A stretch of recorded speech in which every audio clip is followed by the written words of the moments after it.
بابے نے لمبا سا سانس لیا اور بولا، کاکا تم چاہتے کیا ہو؟ میں نے عرض کیا کہ واقعی آپ کو سونا بنانا آتا ہے؟ بابے نے خالی خالی آنکھوں سے مجھے دیکھا اور کہا، ہاں میں نے جوانی میں یہ ہنر سیکھا تھا۔ میں نے عرض کیا کہ کیا آپ مجھے یہ نسخہ سکھا سکتے ہیں؟ بابے نے میری طرف گھور کے دیکھا اور کہا کہ تم یہ سیکھ کے کیا کرو گے؟ میں نے عرض کیا میں دولت مند ہو جاؤں گا۔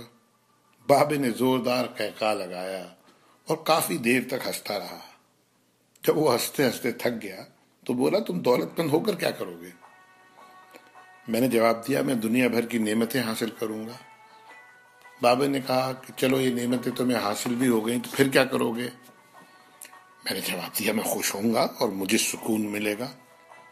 اس نے مسکراتے ہوئے میری طرف دیکھا اور کہا، گویا تمہیں سونا اور دولت نہیں، سکون چاہیے۔ میں خاموشی سے اس کی طرف دیکھتا رہا اور کافی دیر تک خاموش گھورتا رہا۔ بابے نے مجھے جھنجھوڑا اور کہا، دراصل تم سکون اور خوشی کی تلاش میں یہاں آئے ہو۔ میں اس وقت کیونکہ ایک نوجوان تھا اور باقی نوجوانوں کی طرح یہی سمجھتا تھا کہ دولت ہی سکون اور خوشی حاصل کرنے کا ذریعہ ہے، لیکن بابے کی باتوں نے مجھے کچھ الجھا سا دیا تھا۔ اسی الجھن میں نے ہاں کر دی۔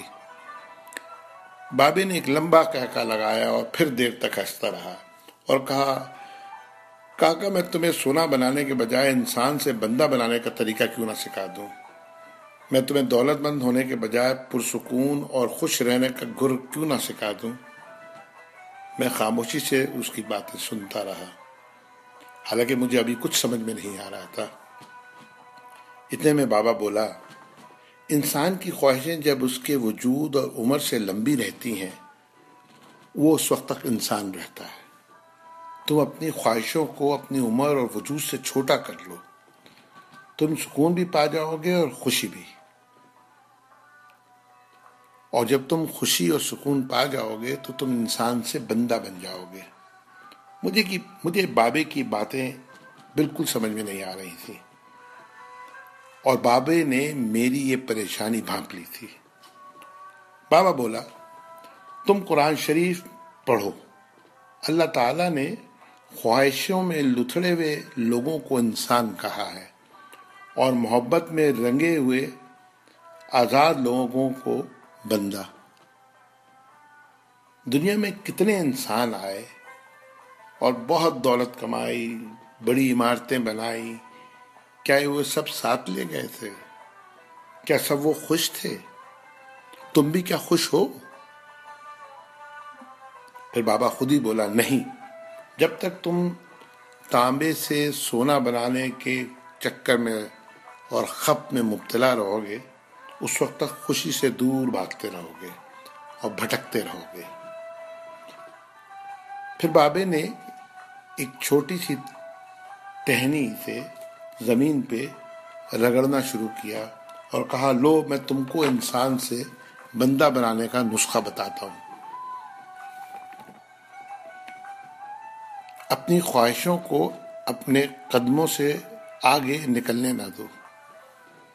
جو مل گیا اس پہ شکر کرو، جو چھن گیا اس پر افسوس مت کرو، جو مانگے اسے دے دو، جو بھول جائے اسے بھول جاؤ۔ دنیا میں بے سامان آئے تھے اور بے سامان ہی واپس جاؤ گے۔ سامان جمع کرنے کی فکر نہ کرو۔ جسے خدا ڈھیل دے رہا ہے اس کا کبھی احتساب مت کرو۔ بلا ضرورت سچ بھی فساد ہوتا ہے۔ جو پوچھے تو سچ بولو، جو نہ پوچھے تو خاموش رہو۔ دینے میں خوشی ہے اور وصول کرنے میں غم۔ دولت کو روکو گے تو خود بھی رک جاؤ گے۔ چوروں میں رہو گے تو چور ہو جاؤ گے۔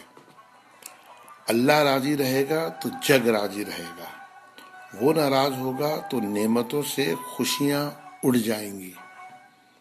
جب تم عزیزوں، رشتہ داروں، اولادوں سے چڑھنے لگو تو سمجھ لو اللہ تم سے ناراض ہے۔ جن سے تمہیں نقصان پہنچا ہو اور مزید نقصان پہنچنے کا اندیشہ ہو ان سے کنارہ کشی کر لو، ان سے بدلہ لینے کی فکر نہ کرو، کیونکہ سب سے اچھا بدلہ اللہ کا ہے۔ جب تم اپنے دشمنوں کے لیے اپنے دل میں رحم محسوس کرو تو سمجھ لو تمہارا خالق تم سے راضی ہے۔ ہجرت کرنے والے کبھی گھاٹے میں نہیں رہتے۔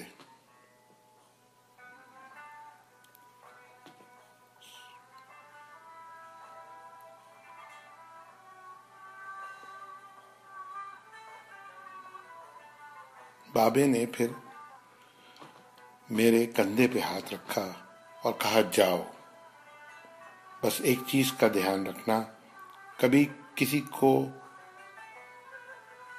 خود سے نہیں چھوڑنا، دوسروں کو فیصلہ کرنے کا موقع دینا، یہ اللہ کی سنت ہے۔ اس نے کبھی اپنی مخلوق کو تنہا نہیں چھوڑا، مخلوق اللہ کو چھوڑتی ہے۔ اور دھیان رکھنا، جو جا رہا ہو اسے جانے دینا، جو واپس آ رہا ہو اس کے لیے اپنا دروازہ کبھی بند نہ کرنا۔ یہ بھی اللہ کی عادت ہے، وہ واپس آنے والوں کے لیے اپنا دروازہ ہمیشہ کھلا رکھتا ہے۔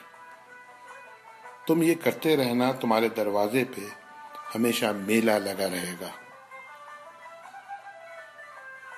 یہ اقتباس ہے جس کے مصنف سے میں بالکل نابلد ہوں، لیکن اس کا عنوان تھا کیمیا گر۔ اللہ تعالی ہم سب کو انسان کے بجائے بندہ بنا دے، آمین۔